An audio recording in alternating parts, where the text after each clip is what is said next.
ง่ายน่ะเอาเถอะ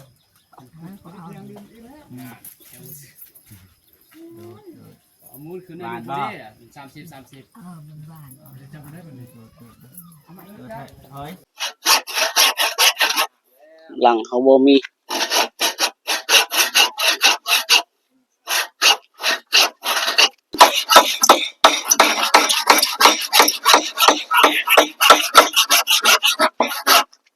หอนอยู่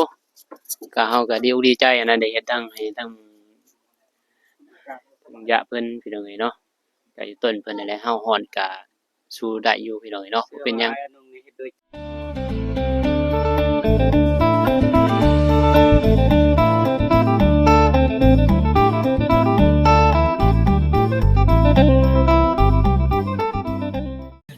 กับสบายดีและสวัสดีเด้อพ่อแม่พี่น้องเบิดสู่คนเนาะทั้งในลาวและก็ต่างประเทศเนาะยินดีต้อนรับเข้าสู่ช่องเบาเจ็บคือเก่าพี่น้องเนาะตอนนี้ก็อยู่กับแม่เฒ่าพี่น้องเนาะมื้อนี้ก็ลุยกันพี่น้องสิเฮ็ดบ้านให้แม่เฒ่าก่อนพี่น้องเนาะแต่ว่าตอนนี้ไปหาแม่เฒ่าก่อนนะมาเว้ามาจากับแม่เฒ่าก่อนหน่อยนึงพี่น้องเนาะก่อนสิยกเสาทางนั้นก็ยกแล้วพี่น้องแต่ว่าตอนนี้เก็บมาทางนี้ก่อนแป๊บนึงพี่น้องเนาะแล้วก็สิเอานมให้แม่เฒ่ากินก่อนพี่น้องเนาะพี่น้องต่างก่อนพี่น้องเนาะโอเคมาได้แล้วนะโดนเราไปมายามแม่เฒ่านะช่วงนั้นก็บิดก็เบาเจ็บมาเบาตูนบิดเนาะนี่ก็นมแม่พิมพ์คือเก่าพี่น้องนะให้แม่เฒ่าเพิ่นดื่มนมก่อนพี่น้องบ่เจ็บไปเฮ็ดบ้านต่อนะดีใจบ่ง่ายนะบ้านบ่30มันบ้านจำได้แบบนี้เฮ้ยคนนึงจั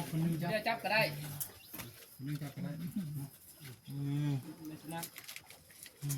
คนที่เรียกก็ให้แม่เฒ่าเอาไว้กินเด้อเอาอันนี้น่ะ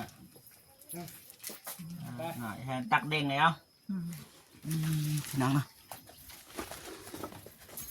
ประมาณนี้พี่น้องนี่หวานบ่แม่เฒ่า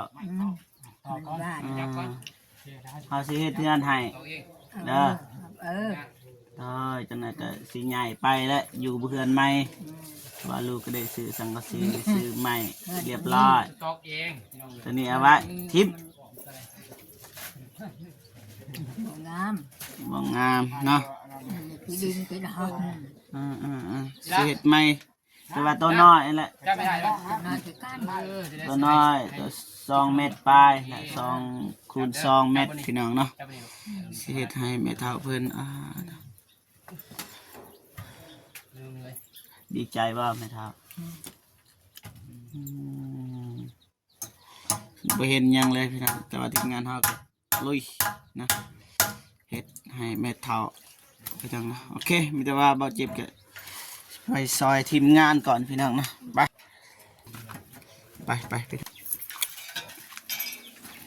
มันมีคนจับกองให้พี่น้องไม่ได้ตังเอามีมือกอกโอนเที่ยงโอนไปถ่ายไปในห้องแม่เล่นในเทิงได้พี่น้องใส่เทิงอันนี้ใส่ตรงไอ้ตรงนี้มันเทิงใส่เทิงก็ได้ใส่เทิงไปพี่น้องซอยกันบาทนี่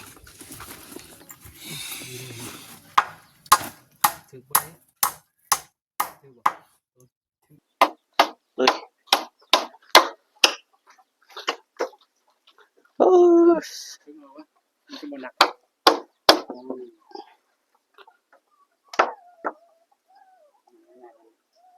ก็ต่อก่อนเลย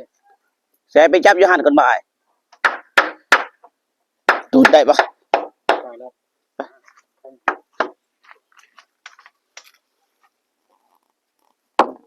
พากันสิย่อกันซะหลายโพดอันนี้มีเที่ยงใหม่ตัวนี้พอดีไว้นี่นะนะครับโอเค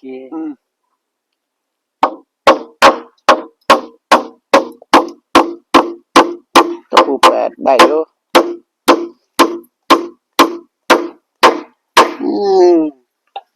สำได้บาทต่อไปนี้กันเบิ่งเทิงเดิน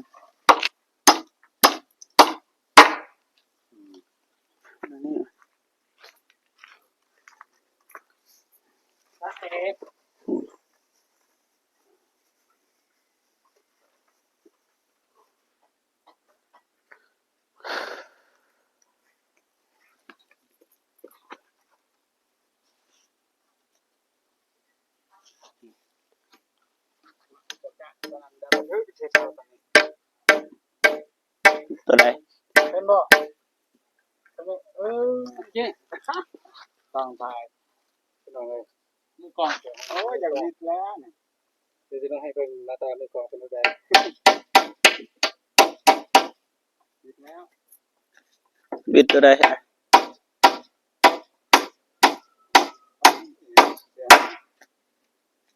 เบิ่งนี่ก่อนง่ายปะ ง่ายไปคุณง่ายไป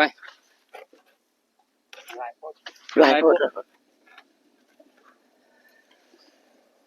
พอดีปะตอกเลย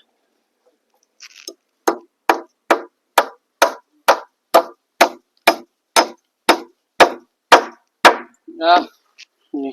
บนเติ้งไปเลย ตัดมามันหนีแล้วบ่ตัดยังมา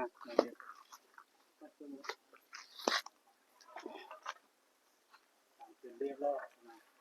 ไม่ใช่บันนี้ก็ตัดตัวนี้ดูนะได้เพิ่ม แทกได้แทกนะ ได้ไม่เข้าโต้ไป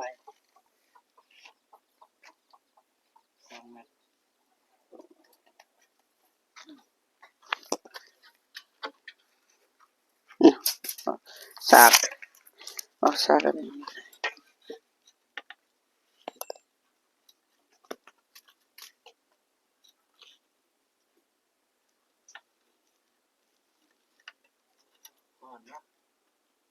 สแตงเนี่ยใส่เสื้อ4-5 โต้7พอดีแล้วไอ้น้องการอ่อนโดนไม่เท่าคือจังซี่มันก็เลยอบนิดหน่อย ออกก่อนตัว สำเนียงพอดีแล้วสำเนียง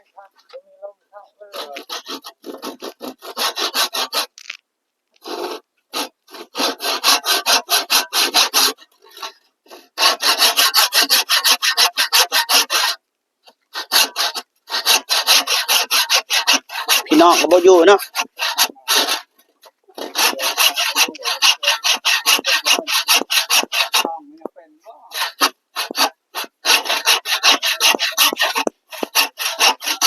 บ่บางกล้องก่อน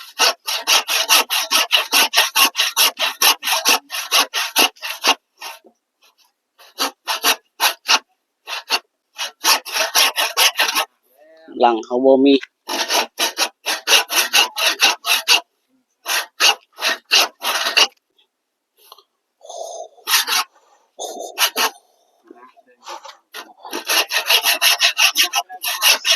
ไผ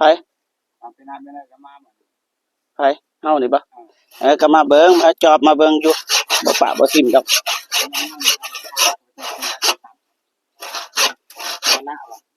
เดี๋ยวก็เบิ่งเป็นยังไงจะเด็ก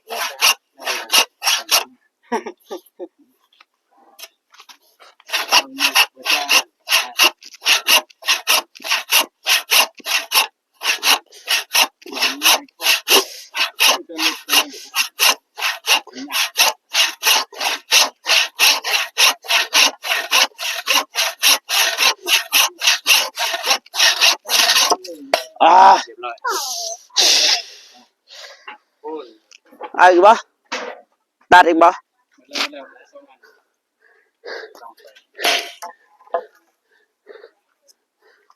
ไปตอกอยู่ลุ่มก่อน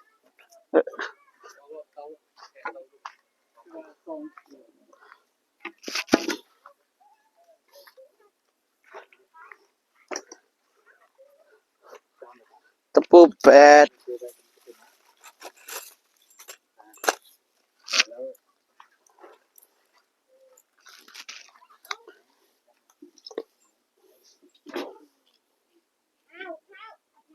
ตัวนี้ตัวได้เอาตัวได้แท้ตุน4 เมตรบ่นี่4 เมตรบ่นี่ไม่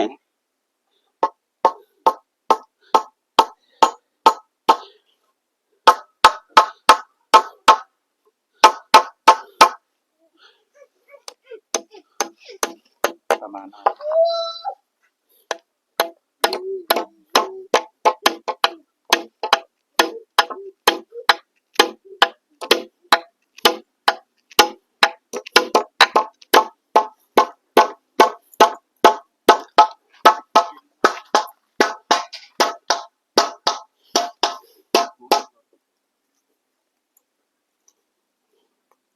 ต้องเอากลับอันนี้แห่ต่อถ่ายท่านถ่ายไว้แล้วว่าทำไมพูดเรื่องบางอย่าง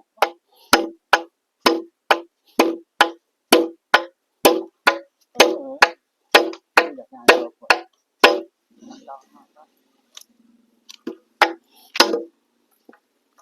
อย่าไม่ชอบเลย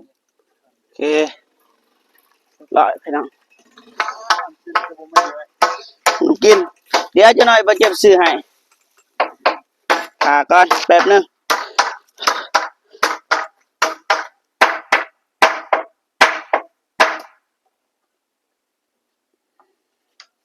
เห็นรอดและเห็นว่าจะ โอ้เหลือหน่อยนึง ดังเดี๋ยวจับมันหิ้วทุกคน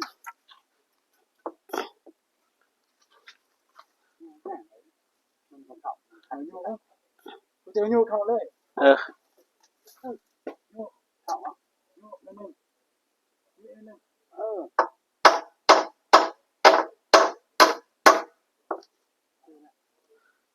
อะไร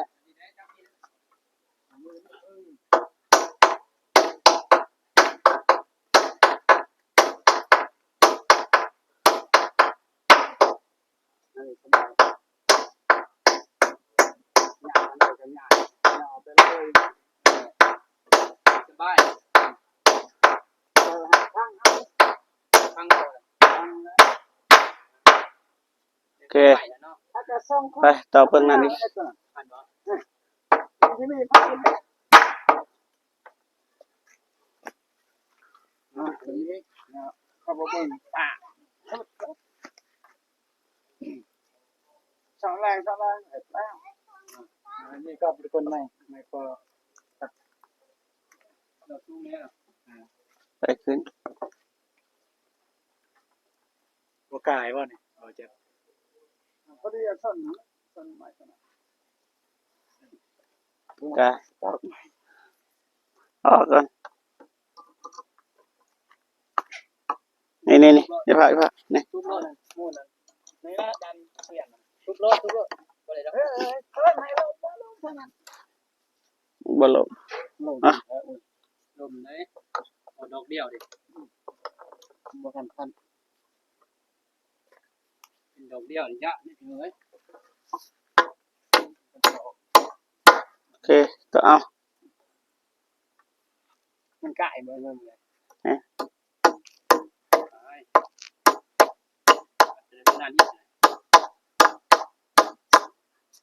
เจออะไรแล้วโอเคตอนนี้จำแล้วจับอันนี้ธรรมดา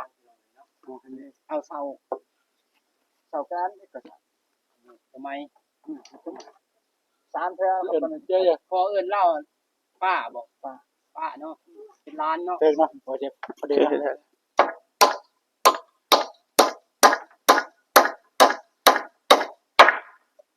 จเย็น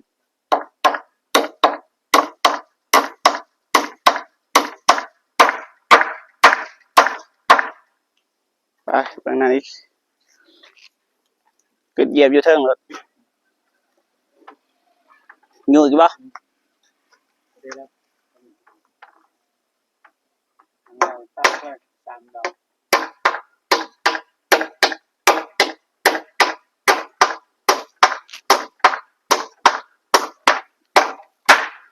ต่อมันแน่นซะ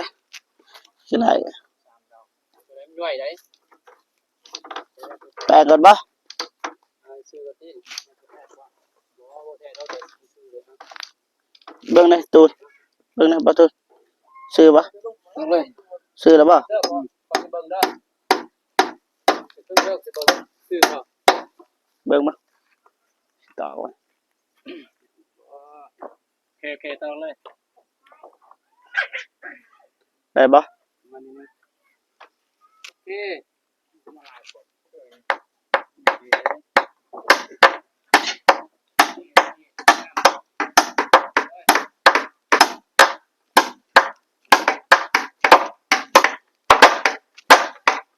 3 ดอกเนาะ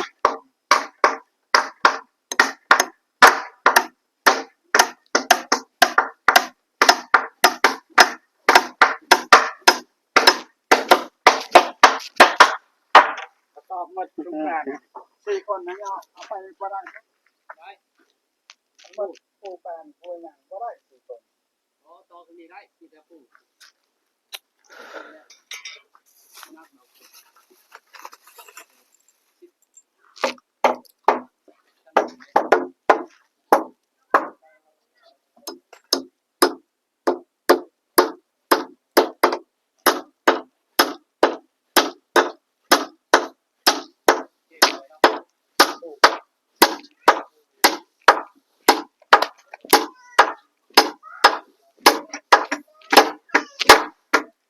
มามุ่งก้อนแล้วมันห่มนี่ มุงก่อนบ่เดี๋ยว มุ่งโป้ เดี๋ยวได้ให้มันแน่นก่อนเฮ็ดนั่นน่ะเอา โป้แล้วก่อนเนี่ย โอ้3 ดอกลืมเบิ่ง พอเข้าปฏิบัติเด้ ซื้อแล้วบ่พ่อเบิ่งนะ ซื้อแล้วมันสิโตครับซื้อได้ลงจับเสาขึ้นมาเลยพอตัดขึ้นเลยโต๊ะงาน3โต๊ะ4โต๊ะเส้นนึง3เส้น2เส้นพ่อทางพวกพัฒนาได้เลยตัวนี้ผลิตออกเป็น4แล้วนะ2เส้นพ่อ4ผลิตก็ตัดตัวนี้ผลิต4เส้นทางคุณก็ทางมันหนาทางเลย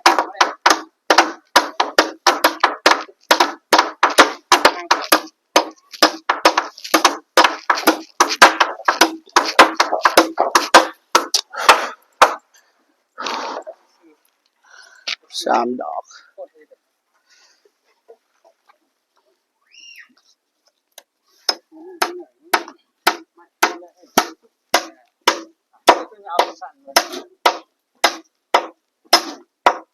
เอาได้แล้วขึ้นด้วยได้แล้วบ่มีหรอก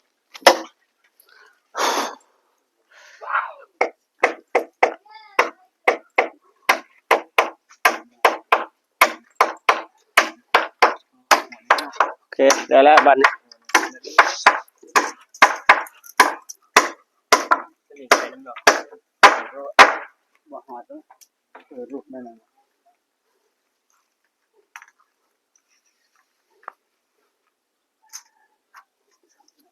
มันทางไหนมันสั่นกว่า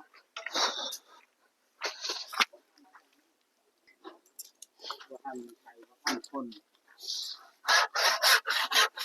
ตอบจริงเอาเด้อ แบบนี้บ่ เอา รู้จักเส้น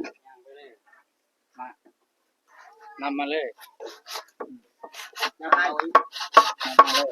แล้วเขาตรงนี้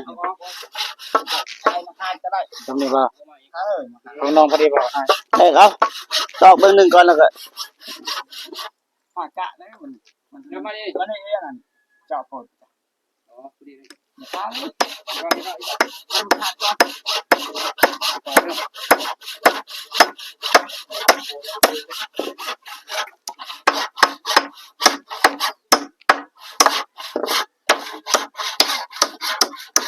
เดินไม่ห่างก็ไม่เหมือนจะให้กันเดินไม่ห่างก็ละมาไม่ห่างก็ยิ่งใช่ยิ่งดีกว่าบ่คุณ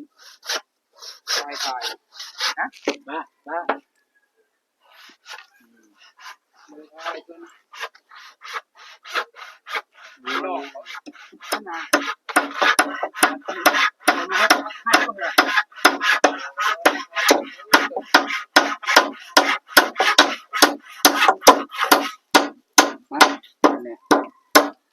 แท็กบนเบื้องนั้นฉันมีเม็ดได้เด้ เสมอพออยู่ขอตอกตัวนี้หน่อยพอดีว่าจะดีพอ วันนี้ตัดครับกะโอเคเอาเลย พอดีปะ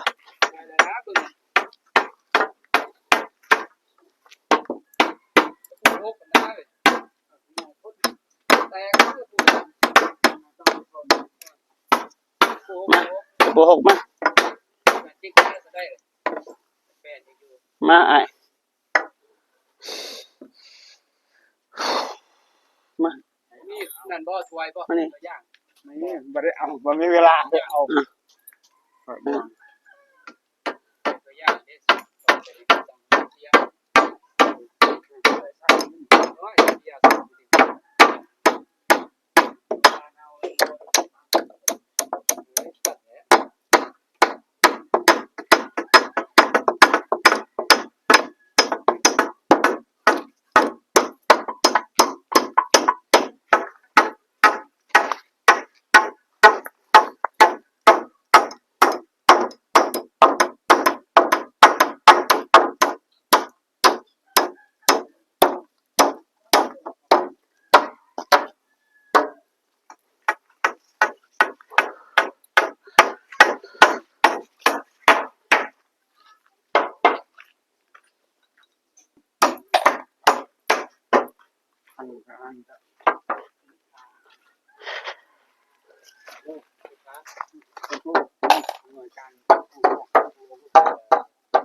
พอดีว่าใช่ไหม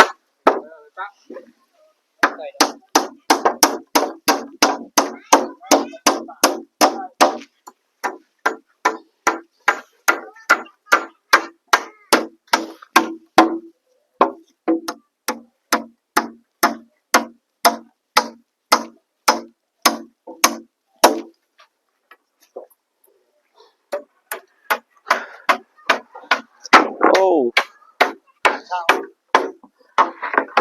4 เมตร สิแม่นคนนี้2 พอดีเลยต้องแทน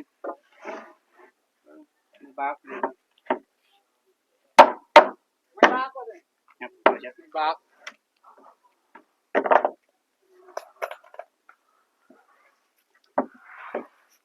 ตักนี่จะเซตแบบนี้ตักก้อนอย่างนั้นนะ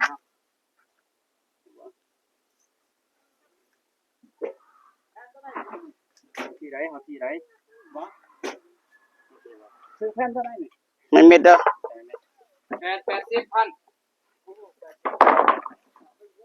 ถึกบ่ถึกบ่ โอ้ตัดก่อนบ่ไอ้แทกเครื่องตัดก่อน บอกว่าตัวนี้ตัดนี้ก็ได้มันตองเราตัดเลยตองตัดเลยนะไปเลย ตัดมาต่อเลย พี่น้องเจียมปูเข้าไปนี่ปูพืช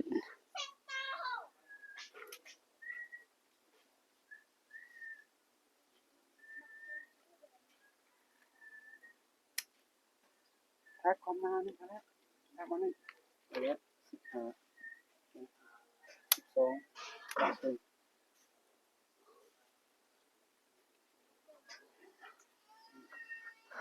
ไปลุยกันต่อพี่น้องนะ ยังบ่ โอเคพี่น้องนะแต่บ่เจ็บจะไปซื้อของหวานกันพี่น้องน้ำหวานให้ทีมงานนะ เคไปก่อนพี่น้องนะไปนะมีจอกบ่าย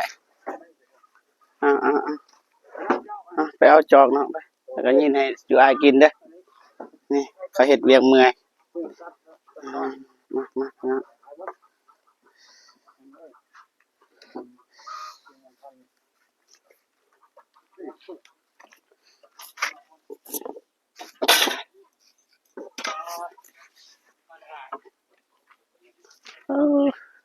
มาเบาๆเด้อ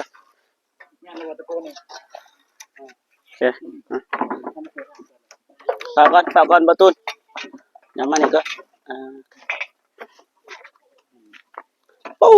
คือห่อนแท้บานอาย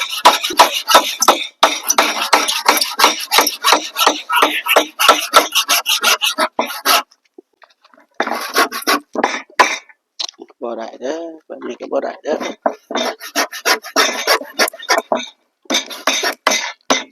ย่อขึ้นนะมันอันนี้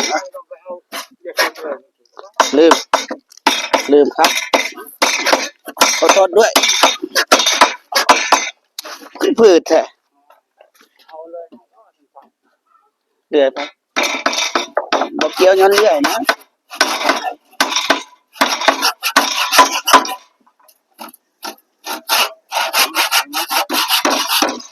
ซื้อเรื่อยหน่อยก็ดีเด้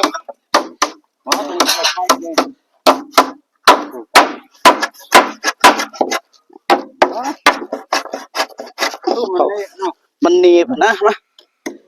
แล้วทางข้างยาวแล้วทางยาว นี่เอานะเดี๋ยวจับนิด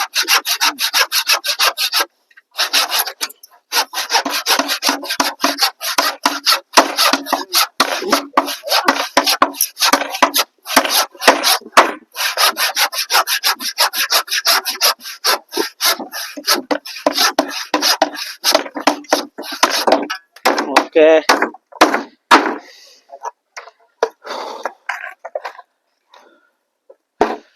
มาต่อ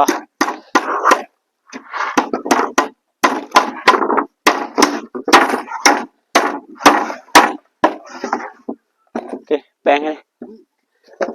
ตูนแปลงให้ตูน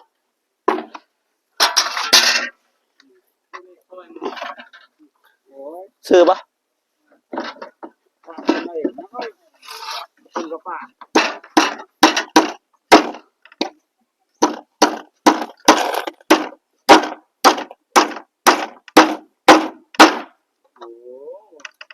เดี๋ยวตอนนั้นเลยก็ได้นี่ตอนนี้จะทำตาบงนั้นอีกตาบงนี้จริงๆเนี่ยกูไล่เยอะเนี่ยมาโอ้บ่ได้เคยพบคือมาหอนแท้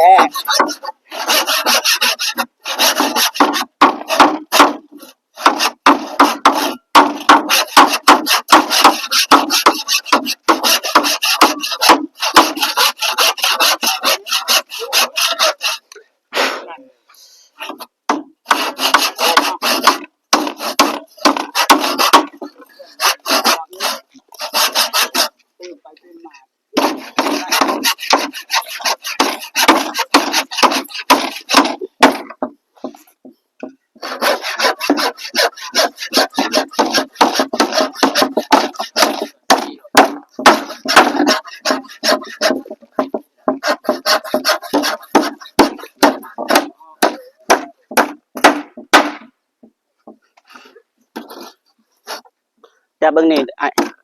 ยันมันหักแล้วแฟน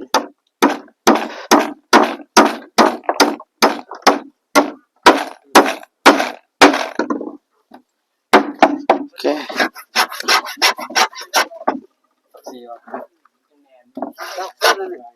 ตะคนมั้ง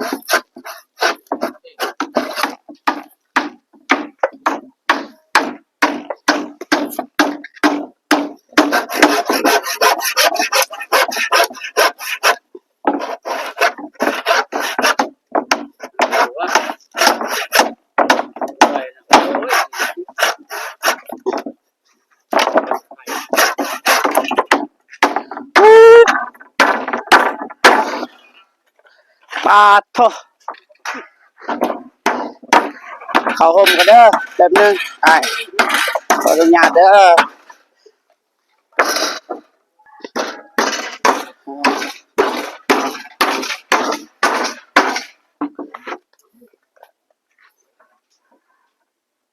ฮอนฮอนไรฮอนไรนะสู้ต่อไป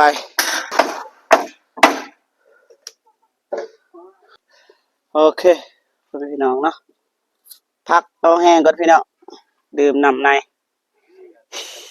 ข้าวเช้าข้าวเพลกับบะทันกินครับพี่น้องนะสบายดีอ่ะจะได้ความรู้สึกฮ้อนหรือบ่ฮ้อนจะได้ความรู้สึกมาเฮ็ดบ้านให้แม่เฒ่า ดีใจพี่น้องเนาะ เอากัน ดีใจแหละแต่ว่ามันฮ้อนอยู่ก็เฮาก็ดีใจอันนั้นได้เฮ็ดทั้งให้ทั้งยะเพิ่นพี่น้องเนาะก็อยู่ต้นเพิ่นนั่นแหละเฮาฮ้อนก็สู้ได้อยู่พี่น้องเนาะเป็นหยัง เฮ็ดด้วยใจเลย ด้วยใจบ่ด้วยใจบ่ ภูมิใจ เออ ภูมิใจ เพราะว่าเฮาก็ร่วมมือกันนั่นแหละพี่น้องเนาะทีมงานนี่แหละช่วยกันถ้าว่าบ่ช่วยกันก็บ่แล้วพี่น้องเนาะเพื่อนของแม่เฒ่าเพิ่นเนาะเฒ่าตาบอดความเพียงความใจทีมงานเราไต่แหละพี่น้องเฮ็ดให้มันแล้วเกินว่าถ้าสำใดเฮาเฮ็ดได้จุดค่ำพุ่นแหละจังได๋เมื่อเลยเนาะแล้วสำใดก็ป้าสำนั้นจังสิให้พ่อเพิ่นสืบต่อถ้าว่ามันเดี๋ยวนี้เฮาสิคุมให้มันแล้วแต่ตอนนี้มันเมื่อยพี่น้องเนาะว่าสิกินข้าวกินน้ำเลยจะไปหากินไสอยู่นี่บ่มีเนาะอาหาร อาหารธรรมดาลวกมีกินนะก็ได้ อาหารธรรมดา ลวกมีกินชาวหาดแล้วก็พิเศษมันอยากให้พิเศษมันขอบใจทางผู้ใหญ่นะที่มอบทุนให้ทางอ้าย เออ ผู้ใด ทางพ่อภูมิมาสุวรรณสารเพิ่นแล้วก็ทางแม่บุญมีเพิ่นนั่นแหละที่ซื้อไม้แล้วก็นี่แหละไม้เส้นไม้แป้นความกับเบาเจ็บนั่นแหละทางแม่แสงจันทร์เพิ่น ได้ ก็ถืออยู่4ล้านพี่น้องเนาะ200ดอล4ล้าน2แสนนั่นแหละแต่ว่าหนุ่มก็ซื้อซีนหมูกับซื้อหมากเกียงกับนมให้เพิ่น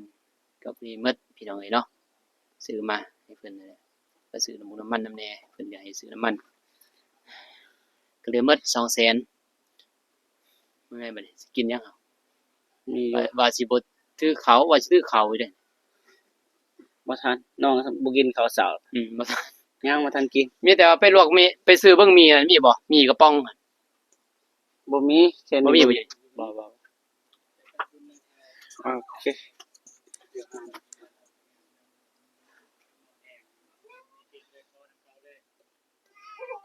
โอเคขอบใจหลาย โอ้ยขอบคุณขอบใจหลายเด้อบ่เจ็บเพิ่นพี่น้องเนาะเมื่อยเพิ่นก็ยังบ่ออกดีใจที่เมื่อย ๆไม่โอเค ประมาณนี้พี่น้องแต่ว่า ทีมเฮาก็หากินข้าวกินน้ำก่อนนะจังได๋ก็ขอบคุญขอบคุณนะผู้ใหญ่ใจดีทางอ้ายอนุ่งแล้วก็ขอบคุณแม่แสงจันทร์ขอบใจหลายๆว่าซั่นซะนะเพราะว่าแม่ก็เป็นคนลาวแต่ว่าอยู่ต่างประเทศเนาะเพิ่นก็เห็นอกเห็นใจ แม่เฒ่าตาบอดพี่น้องเนาะจังได๋ก็ขอให้แม่จงมีแต่ความสุขสุขกายสุขใจ ให้อายุมั่นคนยืนเนาะอยู่เป็นห่มโพห่มไสให้ลูกให้หลานเนาะเป็นพระในบ้านให้ลูกให้หลานได้กราบได้ไหว้เนาะสาธุบ่เจ็บก็สิจบคลิป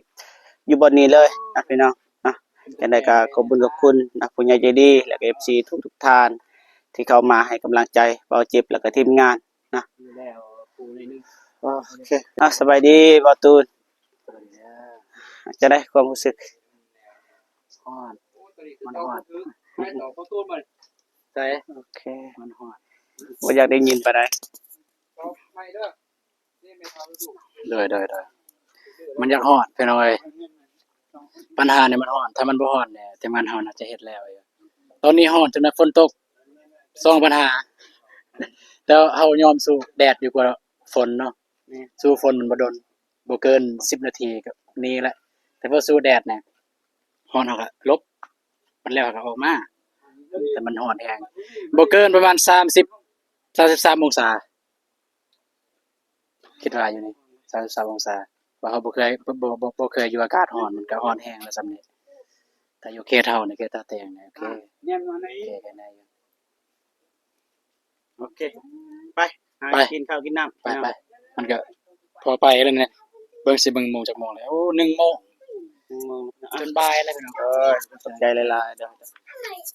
พ่อแม่พี่น้องเบาเจ็บก็สิจบอยู่วันนี้เลยเนาะพบพอ EP หน้าพี่น้องเนาะเป็นจังไดอย่าลืมให้กำลังใจทีมงานทีมงานเฮาก็สิเฮ็ดเต็มที่พี่น้องเนาะโอเคบ๊ายบายเด้อ